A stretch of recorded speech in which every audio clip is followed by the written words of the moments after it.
On this third Sunday of Easter, we continue to look at the now what of resurrection. Christ is risen indeed. And so what does it mean for us also to rise and to live the fullness of our lives? We're spending these weeks of Easter looking at Jesus' Sermon on the Mount. And we are guided by the wonderful book by Amy Jill Levine, Sermon on the Mount, A Beginner's Guide to the Kingdom of Heaven, or what we call the community of heaven. There are many threads to the Sermon on the Mount, including the thread of priorities. As you look through chapters 5, 6, and 7 of the book of Matthew, you see priorities coming through in a variety of ways. We see the priorities of the heart of God. The heart of Jesus is opened and the heart of God is revealed. So what is God's priority? The Beatitudes speak to the priorities of God. God prioritizes the poor. God prioritizes the grieving, the humble, the hungry, the merciful, the clear-hearted, and the peacemakers. God's priorities are very different than the priorities that surround us. God's priorities invite us to look at the heart and the soul and human lives. Jesus invites his disciples and us as his followers to bring heaven to earth. Heaven is not off somewhere. Heaven is now. Heaven is the resurrection come to life every day. The invitation is to bring heaven to earth in our thoughts, in our words, in our actions, especially in this kind of word, where good thoughts, positive actions, and positive words of equality and justice and life are so important. We're invited to live in a way that's countercultural. And Jesus invites us to reevaluate everything through the eternal lens of bringing heaven to earth. Eternal values are a top priority. And when we live these eternal values, we find ourselves flourishing. The image that Jesus uses in his sermon is the image of birds flying free. Birds knowing that they are loved and cared for, free to express themselves. Priorities. The very heart of priority is Matthew 6:33. Seek God first and the ways of God, and you'll have everything. Seek God first in our thoughts, our words, and our actions. So what stands in the way of living the fullness of priorities? What stands in the way of spiritual and human flourishing? Well, the priorities around us are constantly giving us an alternative to our best lives. The priorities around us are about money. Put money first. Put power first. Put consumerism first. Put yourself first. We're constantly bombarded with messages that pull us away from our deeper priorities. We are oftentimes pulled into fear, anxiety, and worry. In common with the early followers of Jesus, we live in troubled and troubling times. And it's easy for the troubles of the world to become the first thought that we have at the beginning of the day. It's easy for the troubles around us to move into the top priority space. We oftentimes worry ourselves into exhaustion at night. So it's easy for us to begin the day with worry and end the day with worry. Melody Beattie says, there is an important message for us first thing every day. I believe that. I believe that we're invited to seek God first thing in the morning, to wake up and say, God, what do you invite me to do today? How can I bring heaven on earth today? Oftentimes we wake up with a song on our heart that has emerged through the night, a song that reminds us of the power of our faith. Seek God first.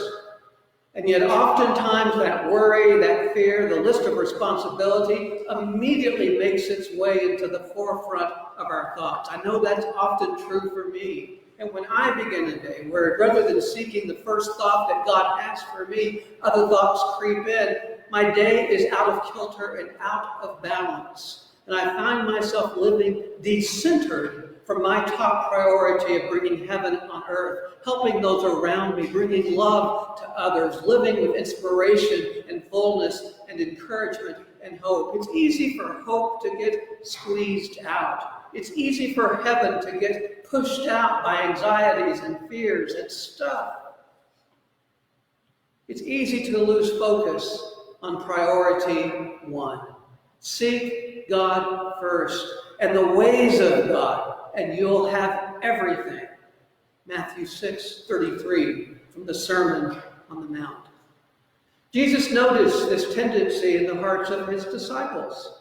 He could see that oftentimes they were constricted by fear. They were often caught in a web of anxious questions and frayed emotions. So in the Sermon on the Mount, Jesus speaks to their fears. No one can serve two superiors, Jesus says in Matthew 6:24-25. You will either hate one and love the other, or be attentive to one and despise the other. You cannot give yourself to God and money. That's why I tell you not to worry about your livelihood, what you are to eat or drink or use for clothing. Isn't life more than just food? Isn't the body more than just clothes? To flourish is to live with the priorities of the beloved community of heaven and to live beyond worry. Serving two superiors is serving stuff and God, and it stands in the way of flourishing. No matter how many security systems we invest in, we can never protect our stuff fully. We're invited to live in a place of freedom, beyond stuff, to soul. We're invited to live lives that are soulful and open and free. And at MCCDC, we exist to build a community that supports soul and human flourishing. Knowing we really do need each other, it's not easy to live with the values of the beloved community in this world, so that we need each other. We support each other in refining and living our priorities as a community and as individuals, and we know it's not easy. We know it takes patience. We know it takes looking at each other through the lens of love. And we are inspired by the early followers of Jesus, those early disciples. Amy Jill Levine gives a description of that early community. She says the disciples learned from Torah. They learned from lilies and ravens. They learned from Jesus, and they learned from one another. They are not part of the wider Gentile world that lives by the standards of the Roman Empire. They are disciples who live in a group that shares bread and forgives debt. They are part of a group that seeks peaceful resolutions rather than judicial or military conflict. That in itself is a description of heaven, a description of people in community, praying for each other, connecting with each other, learning together, supporting each other, finding ways to resolve conflicts that reflect heaven on earth. The people that Amy Jill Levine describes in that first community were countercultural. And that is our invitation, to counter the culture around us, to remind ourselves again and again that our standards are not the standards of empires. Our standards are the standards of the beloved community. And so we seek to build that kind of community at MCCDC, where we learn from each other, the kind of community described in the Sermon on the Mount. We are intentional about welcoming different beliefs and styles and welcoming endless questions. This past week in our Bible study, we had some very intense theological discussion with some very real differences in viewpoint. And yet the space that was created by the facilitator this past Tuesday was a space of openness and non-judgment. So even though the views were very different, they were offered in a way that was respectful and open.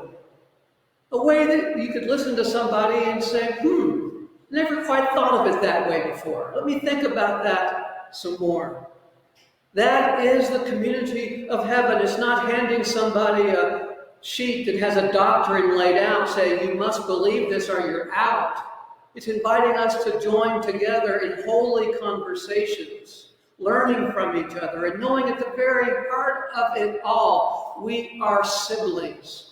We are friends. We are beloveds of the beloved community, where every person is valued, where the grieving, where the hungry, where the poor in spirit are invited to join together at table and offer communion and friendship and connection to each other. Our world hungers for that. Focusing on money and power and consumerism leads to isolation. Focusing on the heart leads to community. We are invited to look at each other through the eyes of love. And in so doing, we begin to flourish as individuals and flourish as community. The priorities that Jesus teaches are priorities that lead to fullness of life. Jesus invites us to flourish.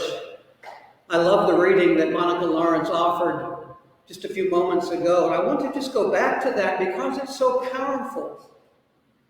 Oftentimes we look at the Sermon on the Mount and it looks like this very difficult to-do list with standards we can never achieve. And yet that's not at the heart of it. Amy Jo Levine says Jesus is not telling us in these chapters how horrible we are. To the contrary, the Sermon on the Mount assures us that we are wondrous creatures with unlimited potential. We already have the gifts we need to live into the beloved community of heaven. What we need to live these priorities, God supplies. Ephesians 3:20 says, God's power is now at work in us, and God's power can do immeasurably more than we can ask or imagine. And that includes living into this fullness. Putting good stuff out there, knowing that God can work with that. Jeannie Blackmer was one who lived near a trail, and she'd often go for a bike ride through the canyons. And one day as she was riding, she came across an outcropping of rocks that had a nest of foxes. She took a few moments to take some pictures, and later she posted those pictures on a website that offered free public domain images for people to use for their screensavers and things like that. She didn't think much about it, but about a year later, she kept getting emails from that website company. She kept deleting them. They kept coming back. So finally, she opened the email, and she was amazed to discover that the image that she had put out there of the foxes had over 3 million views and downloads. She took that picture and put it on her desk as a reminder that we're called just to put stuff out there, knowing that God can take that and do something with it. In fact, do more than we could even begin to imagine. As we plant seeds of the community of heaven, God will take those seeds and do immeasurably more to bring heaven on earth. That is our daily invitation. That is our daily call. That is our daily possibility. So I invite us today and through this week to think of what it means to put God's priorities first. To live the words of Jesus in Matthew 6:33, where Jesus says, seek God first and the ways of God, and you'll have everything. Bring heaven to earth in our thoughts, in our words, in our actions. And may that work move throughout the world. Amen and amen.